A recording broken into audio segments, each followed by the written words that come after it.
Godzilla vs. Quicksilver. Can speed defeat power? What's up, everyone? Welcome back to the channel where we dive into the wildest what-if battles between your favorite characters. Today, we're throwing down with a matchup that's straight out of a fan fiction fever dream. The indestructible king of monsters, Godzilla, versus the speedster supreme, Quicksilver. It's power versus speed in the ultimate showdown.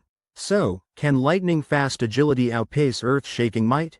Let's get into it. First up, let's talk about the big guy, Godzilla. Godzilla stomped his way into pop culture back in 1954, originating from Japanese cinema as a metaphor for the devastating impacts of nuclear weapons. Over the decades, he's transformed from a fearsome villain to a reluctant hero, always embodying the awe-inspiring and sometimes terrifying forces of nature. He's not just a monster, he's an icon. So, what makes Godzilla the titan he is? This isn't your run-of-the-mill fire breath. Godzilla's atomic breath is a concentrated beam of radioactive energy that can obliterate anything in its path. Remember when he sliced through skyscrapers like they were butter? Yeah, that's the power we're talking about. Godzilla's strength is off the charts. He's gone toe-to-toe with the toughest kaiju out there, lifting, throwing, and body-slamming monsters like King Ghidorah and Mechagodzilla. His tail swipe alone can decimate buildings and send enemies flying. Bullets, missiles, lasers, they barely scratch the surface. Godzilla's thick skin and regenerative healing factor make him nearly invincible. He can recover from severe injuries that would take others out of the game permanently. Over the years, Godzilla has racked up some seriously impressive victories. He took down the alien dragon King Ghidorah, defeated the mechanized threat of Mechagodzilla, and even survived being frozen and dropped into the ocean's depths. Let's not forget when he absorbed a nuclear explosion and only got stronger. Talk about resilience. Now, let's shift gears to our lightning-fast hero, Quicksilver. Quicksilver, born Pietro Maximoff, first appeared in Marvel Comics in 1964. As the son of Magneto, depending on the storyline, and twin brother to Scarlet Witch, he's got quite the family tree. Starting off as a villain with the Brotherhood of Evil Mutants, he eventually joined the Avengers and became a bona fide hero. He's known for his quick temper, sarcastic wit, and, of course, his incredible speed. So, what does Quicksilver bring to the table? Quicksilver can run at speeds exceeding Mach 10.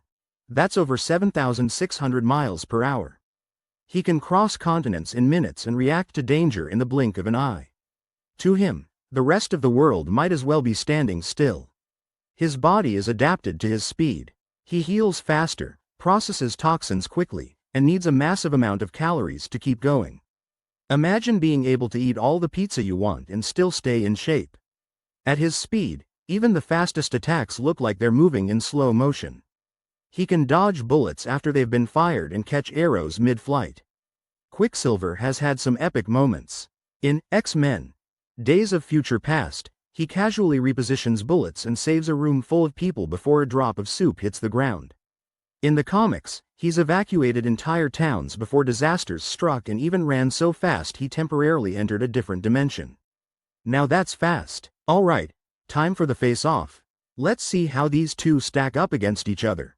Godzilla is a towering behemoth, standing over 350 feet tall and weighing around 90,000 tons.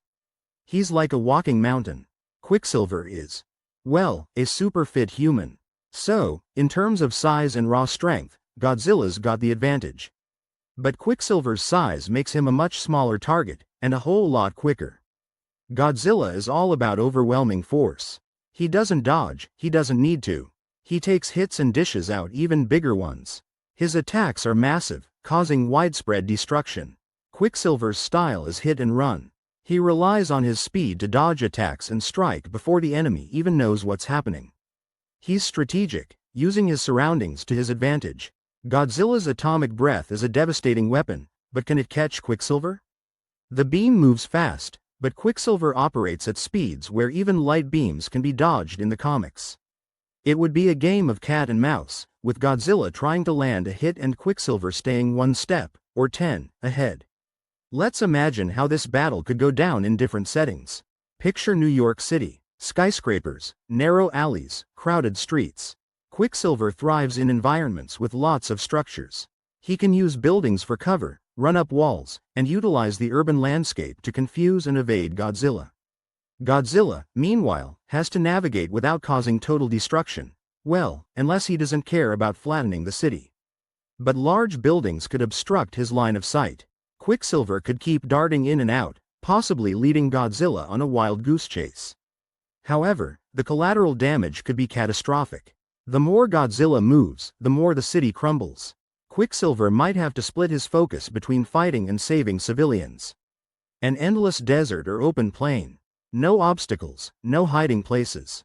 Godzilla has a clear view and can unleash his full arsenal without restraint. Quicksilver has all the space to run but nowhere to hide. Here, Godzilla could better predict Quicksilver's movements. Quicksilver would need to rely solely on his speed, but running in open space might make it harder to avoid Godzilla's wide-range attacks. Fatigue could become a factor for Quicksilver over time. Time to speculate on how each might tackle this epic fight. Quicksilver could target vulnerable spots like Godzilla's eyes, ears, or the inside of his mouth. A high-speed strike to these areas could cause discomfort or temporary blindness, buying him time. Using his speed, he could set up traps or use debris as projectiles. Imagine Quicksilver gathering every sharp object in the vicinity and launching them at Godzilla simultaneously. If he builds up enough speed, could he generate a force powerful enough to knock Godzilla off balance? It's a stretch, but in comic logic, anything's possible. Godzilla could cause shockwaves by stomping or slamming his tail, creating tremors that could disrupt Quicksilver's footing. Prolonged exposure to Godzilla's radioactive presence might have adverse effects on Quicksilver, potentially slowing him down. Godzilla could weather the storm, knowing that eventually, Quicksilver might tire out.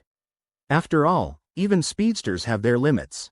Let's nerd out for a second and look at the science behind speed and mass. The formula for kinetic energy is 1/2 mass times velocity squared. Quicksilver moving at supersonic speeds packs a lot of energy, but his relatively small mass limits the total force he can exert. If Quicksilver hits Godzilla at full speed, it's like a bullet hitting a tank.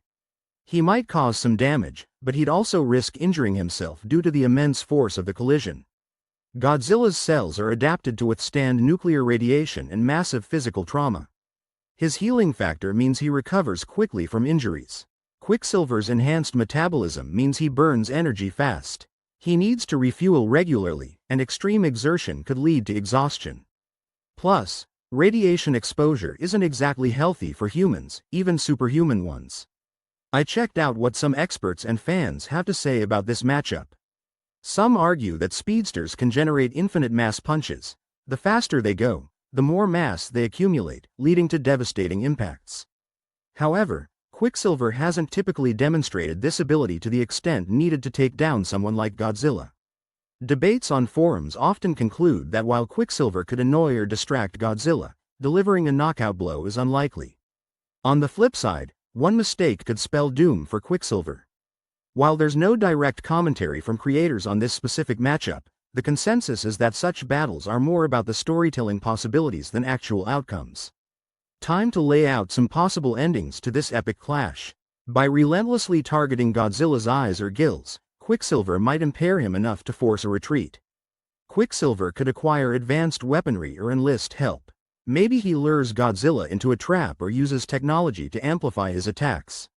A single well-timed attack, be it a tail swipe, stomp, or atomic blast, could incapacitate Quicksilver.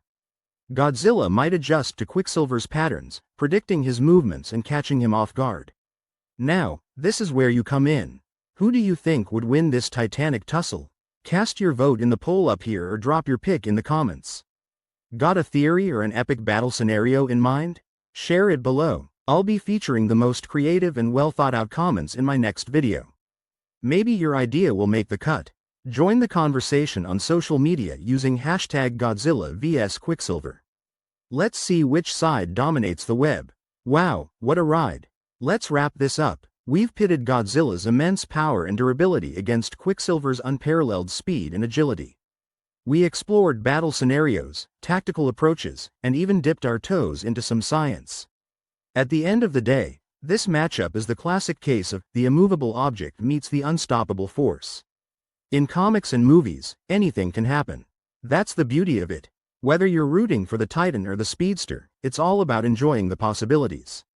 If you had a blast with this video, Don't forget to hit that like button, share it with your fellow fans, and smash that subscribe button for more epic content.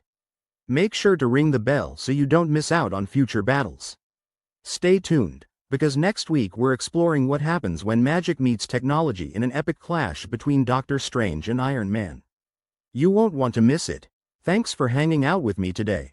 Keep imagining, keep debating, and I'll catch you in the next one. Peace out.